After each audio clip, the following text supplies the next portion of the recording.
నాగర్ కర్నూలు జిల్లా కొల్లాపూర్ మండలం సింగోటం పుణ్యక్షేత్రమైన రెండో యాదాద్రిగా పేరొందిన శ్రీ లక్ష్మీ నరసింహస్వామి ఆలయానికి ఎమ్మెల్సీ కవిత వచ్చారు. ఘనంగా మాజీ ఎమ్మెల్యే బేరం హర్షవర్ధన్ రెడ్డి స్వాగతం పలికారు. వేద పండితులు కుంభంతో ఎమ్మెల్సీ కవితకు ఘన స్వాగతం పలికారు. శ్రీ లక్ష్మీ నరసింహస్వామిని దర్శనం చేసుకుని ప్రత్యేక పూజలు చేశారు. గత ప్రభుత్వంలో లక్ష్మీ నరసింహస్వామి దేవాలయం కోసం 15 కోట్ల రూపాయలు మంజూరు చేశారని ఎమ్మెల్సీ కవిత తెలిపారు. ప్రభుత్వాలు మారినా అభివృద్ధి జీవోలను మార్చడం ఏంటని ఆమె ప్రశ్నించింది. కాంగ్రెస్ ప్రభుత్వం 17 కోట్లు రద్దు చేయడం విడ్డూరంగా ఉందని కవిత విమర్శించారు. మంత్రి జూపల్లి కృష్ణారావు పార్టీలకు అతీతంగా సింగోటం పుణ్యక్షేత్రాన్ని అభివృద్ధి చేయాలన్నారు.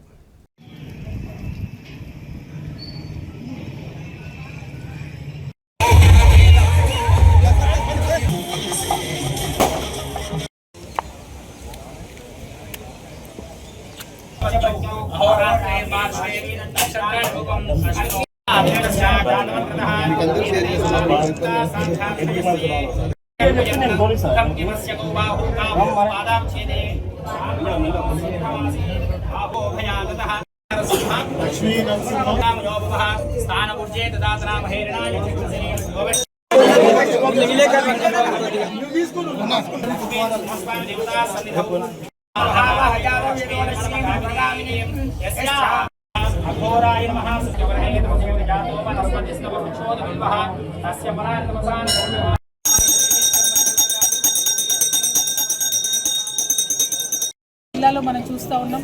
సింగోటం లాంటి ప్రత్యేకమైన క్షేత్రం కోసం గౌరవనీయులు కేసీఆర్ గారు 17 కోట్ల రూపాయలను మంజూరు చేస్తే మరి ఆ దేవుడికి ఇచ్చిన డబ్బులు కూడా జూపల్లి కృష్ణారావు గారికి కన్నుగుట్టినట్టయింది. ఆ డబ్బుల్ని కూడా వారు క్యాన్సిల్ చేయడం అన్నది దౌర్భాగ్యం. ప్రభుత్వం అంటే కొనసాగేటట్టుగా ఉండాలి. పార్టీ మారినా ఒక ప్రభుత్వంలో ఇచ్చినటువంటి పథకాలు ఇంకొక ప్రభుత్వంలో కొనసాగాలి. దానివల్ల ప్రజలకు లాభం జరగాలి. కానీ ఏదో ప్రజల మీద కక్ష పట్టినట్టు, సింగోటం దేవుడి మీద కక్ష పట్టినట్టు కేసీఆర్ గారు ఇచ్చినటువంటి 17 కోట్ల రూపాయలను క్యాన్సిల్ చేయడం అన్నది చాలా దారుణం.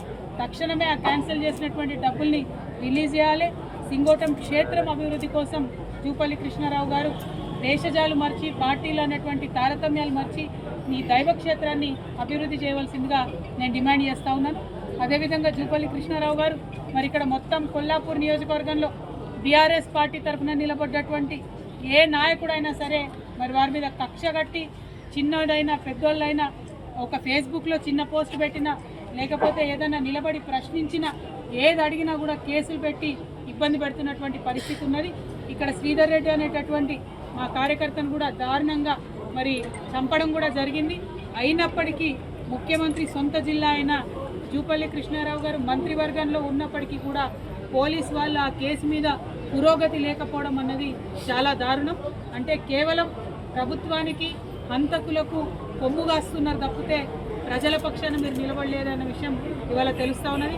అందుకే మేము మళ్ళా ఒకసారి చెప్తా ఉన్నాం, జూపల్లి కృష్ణారావు గారు మీరు ముందు నియోజకవర్గానికి రండి. మీరు టూరిజం మంత్రి కాదు, టూరిస్ట్ మంత్రి లెక్క వ్యవహారం చేస్తున్నారు.